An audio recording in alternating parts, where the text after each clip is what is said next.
اللہ اللہ اللہ اللہ۔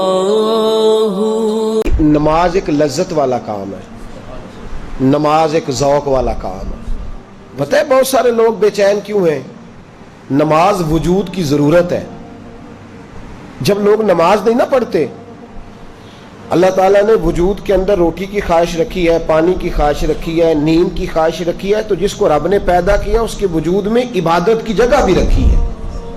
تو جب ہم سویرے اٹھ کے نماز نہیں نہ پڑھتے، اس کا مطلب یہ ہے کہ پھر ہمارا دن صحیح روشن نہیں ہوتا۔ اس بندے کا دن اصل روشن ہوتا ہے جو سویرے اٹھ کے پہلے نماز ادا کرتا ہے۔ ظہر کا وقت آیا پھر نماز پڑھے، عصر کا وقت آیا، اور میرے نبی پاک علیہ السلام نے فرمایا الصلاۃ عماد الدین، نماز دین کا ستون ہے۔ ستون کا مطلب ہوتا ہے کہ جس پر چھت کھڑی ہوتی ہے۔ تو دین کی جو عمارت ہے نا، اس کی مضبوطی کب آئے گی؟ جب آپ کو ایک بات بتاؤں پتے کی، اس کو یاد رکھنا۔ بے نمازی بندہ جو ہوتا ہے نا، بے نمازی، وہ دنیا کا سب سے بڑا بے وفا ہے اور سب سے بڑا ناشکر ہے۔ آپ اگر بے نمازی سے وفا کی توقع کریں یا شکر کی توقع کریں کہ وہ کسی کا ساتھ دے گا، تو یہ زیادتی ہے۔ اس لیے کہ جس نے رب کے ساتھ ہی وفا نہیں کی، جس نے ساری نعمتیں دینے والوں کا شکر ادا نہیں کیا، تو وہ تیرا میرا کیسے کرے گا؟ صحابہ کہا کرتے تھے کہ یا اللہ جنت میں بھی نماز کی توفیق دینا، وہاں بھی دل نہیں لگے۔ جس بندے نے نماز ہی نہیں پڑھی، باقی وہ کیوں ٹامکٹوئیاں مارتا ہے؟ اصل روٹی ہے، روٹی ایک بندہ کھاتا نہیں، وہ سلاد بھی کھایا جاتا ہے، پانی بھی پیے جاتا ہے، چٹنی بھی استعمال کرتا ہے، تو روٹی کھا نہیں رہا۔ تو اس کو کوئی بندہ بھی کھانا نہیں کہے گا، کہے گا اس نے تو بس ایسے ہی۔ تو نماز معراج کا تحفہ ہے۔ اور دیکھو یار، اس کی عظمت کو سمجھو، یہ وہ تحفہ ہے جو اللہ نے بھیجا ہے، اور آج تک مومن سمجھ ہی نہیں سکا کہ تحفہ اللہ نے بھیجا کس کے؟ نبی پاک کے ہاتھ۔ یہ چھوٹی بات ہے؟ وہ جعلی پیر، وہ لفنگا جو لوگوں کو کہتا ہے کہ نماز کوئی نہیں، ہم دل کی پڑھتے ہیں، اس بے حیا کو یہ نہیں خبر کہ سب سے بڑی معرفت کا نام نماز ہے۔ اس لیے کہ یہ تو وہ والی معرفت ہے جو اللہ نے اپنے نبی کے ہاتھ بھیجی ہے۔ درجے سارے ملتے ہی نماز سے، مقام سارے کھلتے ہی نماز پہ ہیں۔ میرے رسول پاک نے فرمایا اللہ تعالیٰ نے کوہ طور پر نور کی ایک تجلی ڈالی جس سے حضرت موسیٰ بے ہوش ہوئے۔ فرمایا جب میرا امتی اللہ اکبر کہہ کے نماز کی نیت باندھتا ہے، رب کریم اس پر اس طرح کے نور کی 70 تجلیاں ظاہر فرماتا ہے۔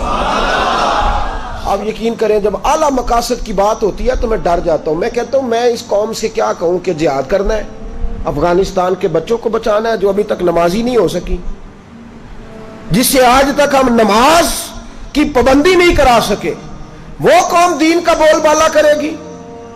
اب تو شرم آتی ہے کہتے ہوئے کہ نماز پڑھا کرو، شرم آتی ہے یہ لفظ ادا کرتے کہ ہماری ساری زندگیاں گزر گئیں، ہم ایک نماز نہیں پڑھوا سکے۔ ایک بات اور یاد رکھنا، جو مجھ سے زیادہ پیار کرنے والے لوگ ہیں، میرے قریب رہنے والے، اگر میں نے کسی سے نماز کا پوچھنا چھوڑ دیا ہے نا، تو اس کا مطلب یہ ہے کہ میں سخت اس شخص سے بیزار ہو گیا ہوں، اب میں پوچھتا ہی نہیں اس سے۔ کتنا کو بندہ پوچھے؟ جب بہت سارے کام کوئی بندہ چھوڑ جاتا ہے نا، وہ حضرت رومی فرمایا کرتے تھے جب تیرا کوئی محبوب تجھ پہ غصہ کرنا چھوڑ جائے تو پھر سمجھ لینا تیرا اس کا تعلق کمزور ہو گیا۔ جب وہ تیرے اوپر جتنا زیادہ جلال کرتا ہے، اس کا مطلب ہے کہ اس کا تجھ سے پیار اتنا ہی زیادہ ہے۔ اور جس دن وہ کہہ جائے نا نہیں اس نے نہیں سمجھنا، وہ چپ کر جائے، تو اس دن سمجھ لے کہ تو ناکام ہو گیا، تو محبت میں ہار گیا، خدا را۔ نماز تو حسن ہے دین کا۔ تو کیسے سویا رہتا ہے جب اذان ہو جاتی ہے؟ تجھے کیسے خیال نہیں آتا جب تجھے مسجد؟ تو بتا تو صحیح، اللہ کی دھرتی پہ رہ کے، اس کے آسمان کے نیچے اس کی روٹی کھا کے، پھر وہ جب سزا دیتا ہے نا، تو پھر کروڑوں روپیہ دراز میں پڑا ہوتا ہے، پر مالک کہتا ہے بس سوائے دوائی کے کوئی شے نہیں تجھے کھانے دوں گا، کھا کے دکھا، کر جرت، کر ہمت۔ پھر اس وقت خیال آتا ہے، پھر لوگ اللہ تعالیٰ معاف کرے ہسپتال کے بیڈ پہ نجتے باندھ کے لیٹے ہوئے۔ کیا مطلب ہوا؟ جب تیرے پاس موقع تھا، جب تیرے پاس وقت تھا، تب تو نے کیوں نہیں پڑھی؟